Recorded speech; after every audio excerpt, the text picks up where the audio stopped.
আজকে কাম করতে করতে হাতে কিভাবে লাগলো। তো শুভ সকাল বন্ধুরা, সবাই কেমন আছো? আশা করি অনেক ভালো আছো।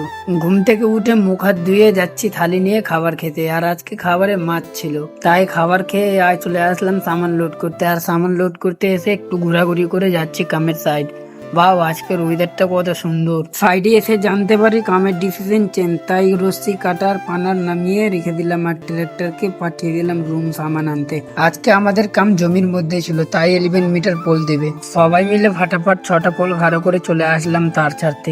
আর ডাবল সার্কিটের জন্য আমাদেরকে 6টা তার ছাড়তে হবে, তাই কাকু দেখো তার নিয়ে যাচ্ছে। আর সম্পূর্ণটা কাকু একলাই টানবে না, আমরাও টানবো। আর 6টা পোলে তার উঠিয়ে চলে আসলাম খাবার খেতে। আজকে দুপুরবেলাও মাছ ছিল আমাদের খাবারে। খাওয়া দাওয়ার পর রেস্ট করছি। আর এটা কার ছেলে অবশ্যই কমেন্টে বলো। আজকে আমরা ডবল সার্কিট কাম করলাম।